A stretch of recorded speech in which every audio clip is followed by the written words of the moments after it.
Welcome. Today we're going to talk about finding the line for an appropriate behavior on certain topics. I'm Lois. Mark. Donna. Rich. Kathy. Let's begin. Today we're going to talk about whether students and teachers should be friends on social media, Facebook, Instagram, Twitter, etc. A lot of times you hear about stories or articles being appeared. A couple years ago in Broward County, down in South Florida, a high school teacher, Stevie Glasspool, was arrested for soliciting sex with her students on Facebook. She also used other forms such as Instagram and Twitter as well to communicate with them. It wasn't until one 17-year-old student stood up, told his parents what was going on, that she was caught, and this had been going on for years with multiple students. We hear this all the time and we kind of just glance over it and don't pay attention to it. We're going to be talking about different ways that inappropriate relationships between students and teachers can happen, how to keep things professional, different ways where we can communicate not using social media, finding that line between professionalism and being a friend, and how things could turn, whether we go good or bad. The Washington Post came out with an article a couple of years ago, and Terry Abbott, the former chief of staff of the Department of Education, said that over 80% of the youth ages 12 to 17 now have cellular phones, whether it's a smartphone or some way to get a hold of the internet. 94% of them have Facebook accounts. That number has gone up since Instagram has become popular, same with LinkedIn and Twitter. We need to be able to keep things professional. Students today are constantly interacting with teachers, whether it's during classroom, after hours, and we now have to remember that teachers are role models. They're not your students' friends. They're there to support them and guide them through school, no matter what the age, whether it's elementary school or college. Kids have a hard time understanding the consequences of being friends with teachers on Facebook or Instagram. They don't really realize what can happen if this inappropriate relationship begins. It's up to the teachers to keep things professional, to know what is right and what is wrong. Today.com came out with a way to make sure that personal and professional digital communications are separate. You don't have one account, you have two. One for school, which is normally provided through the school, and then you have your own personal account. Keeping those separate is a big key to make sure that these inappropriate relationships do not occur. Another way to check it is the face-to-face interactions. You treat a student differently than you would treat a friend. Student-to-student interactions and teacher-to-student interactions are handled much differently, and if we make sure we handle them correctly, then there is a line between the two. Friendly and professionalism will be separated at that point. Keeping things professional is one of the biggest things that you need to make sure you do. I used to be a dance teacher, and I had students that ranged from 2 years to 13 years. And I had some of my older students in elementary and middle school, even some going into high school, that wanted to be my friends on Facebook. It wasn't the age difference that I didn't want, or I didn't want them seeing what I was posting. It wasn't inappropriate by any means. It was the fact that it didn't seem professional. I was their teacher, and they didn't need to know what I was doing outside the classroom.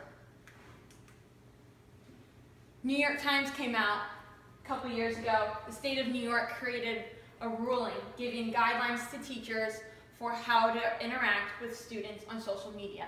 And the big thing was, don't.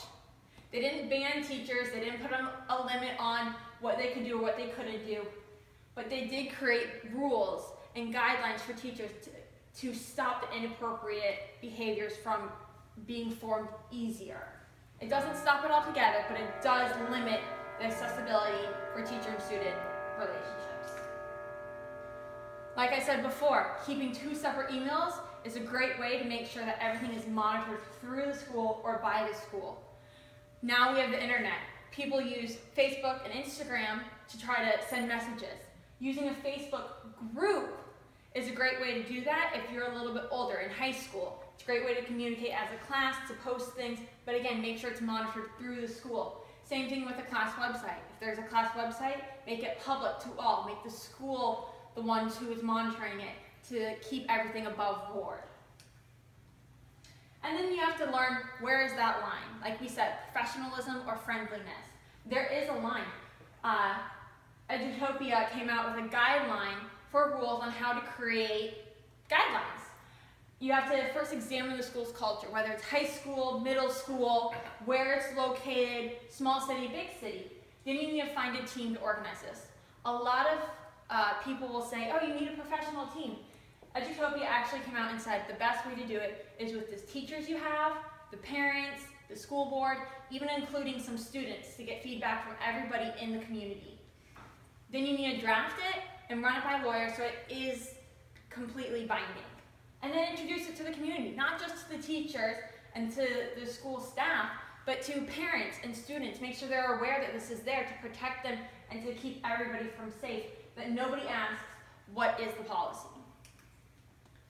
There are a lot of things we can do to prevent it, but if we don't prevent inappropriate relationships because of social media, stats for inappropriate relationships will rise. Teacher and student relationships will become more complex, and we will have a bigger problem stopping it in the future. There will be a scare for sending kids to school. If there's a small incident, it could turn into a large incident over nothing. And we need to make sure that we stop that. But we can't do that if we don't do something about it now. Trying to raise attention and awareness to this isn't only through the teachers, but through the students. Students are smarter and faster learners, and they will understand what is happening and how to prevent it, and even how to keep an eye out for it. If it's happening to a friend or somebody else in the school, they can let an adult know, but we can only have that happen if we create awareness. Then at that point we can lower the inappropriate relationships. Just to recap, we're talking about how inappropriate relationships can become on social media, how to keep things professional, learning the way to communicate that is safe and what is not, and then finding that line of professionalism and friendliness to make sure it is not crossed. And then we talked a little bit about how things can turn one way or another depending on how we act. A lot of people say that technology is our friend, and that's great. It is. It's a great source, but it also can be a nuisance or a blind spot to a lot of people. A lot of now kids have phones, iPads, computers, and they're in front of a computer or a screen 24/7, making social media so much more important to the youth. And if it's only going to grow in the next couple of years, if we don't get ahead of it now, it's going to be that much harder to stop social media from expanding into more than just having your friend circle. It's going to expand into teachers and other workplaces, and it's going to be so much harder. People become so reliant on technology that in 5 to 10 years, there's going to be no stopping this, no awareness that can help the situation. Through debate.com, a bunch of moms and teachers can go on, and one of the topics they had was, should students and teachers be friends on social media? And I read through them all and looked at them all, and this one really stood out to me. It says the only reason Facebook is there is to chat with friends. Teachers are teachers, not friends.